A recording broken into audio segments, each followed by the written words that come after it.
Welcome to all my days. Today we are going to discuss about management of a case of jaundice. Whatever may be the reason, a jaundice patient cannot meet his daily demand of energy or calories. Anyway, he may need near about 2000 to 3000 calories per day. Advise our patient to have their food in a splitted and divided doses because already his liver is diseased. Automatically that affects the GIT functions so that he may not able to digest, absorb or transport or utilize the nutrients in a proper way. So for the sake of proper digestion, proper absorption, proper transportation, you have to advise your patient to have his food in a splitted and divided doses. At the same time, regarding the protein demand of a patient with jaundice,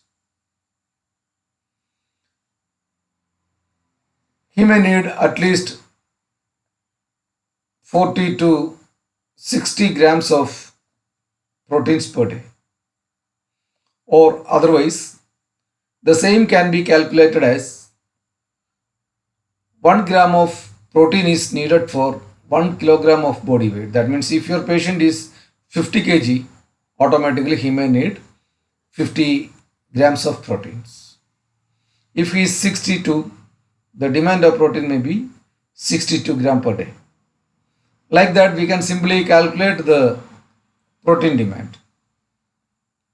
If your patient is extremely weak or very exhausted or very fatigued, the protein level can be upgraded up to 1.5 grams of kilogram of body weight.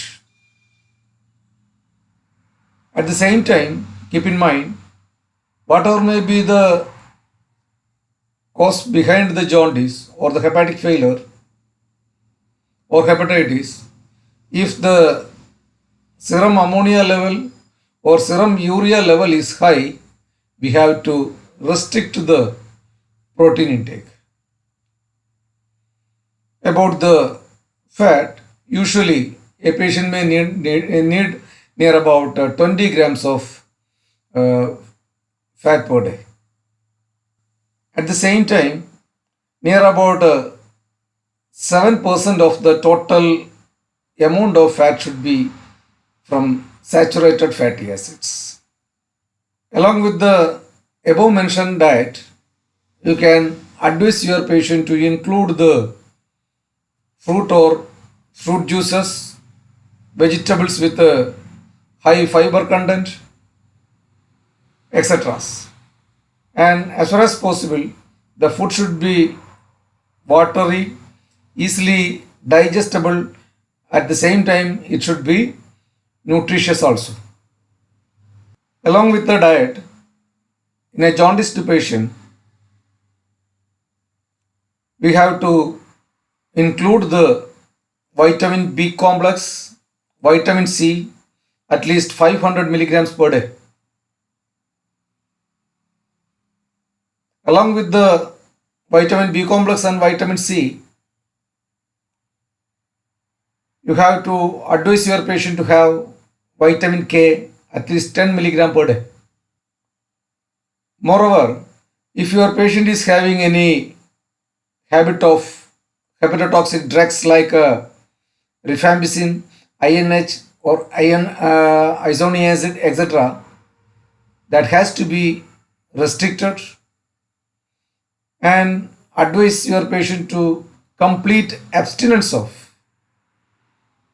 alcohol, smoking, or other indulgence of hepatotoxic substances. Some of our patients may having doubt about bed rest, whether it is needed or not.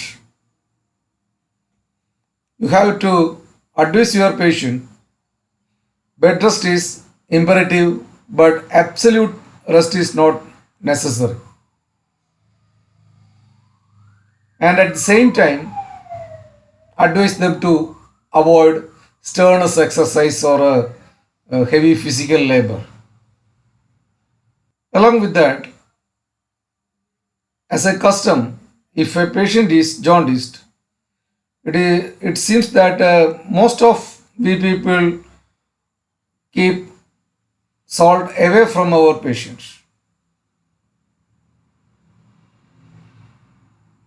As far as possible, the amount of salt in food may be restricted in jaundice patient. It is not good because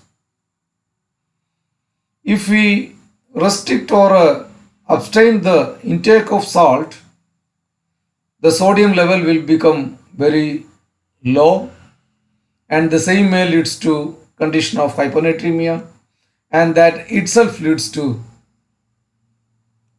some unwanted complications to our patients. These are the main management of jaundice. At the same time, continuous keen observation of our patient, screening of our patient in regular interval,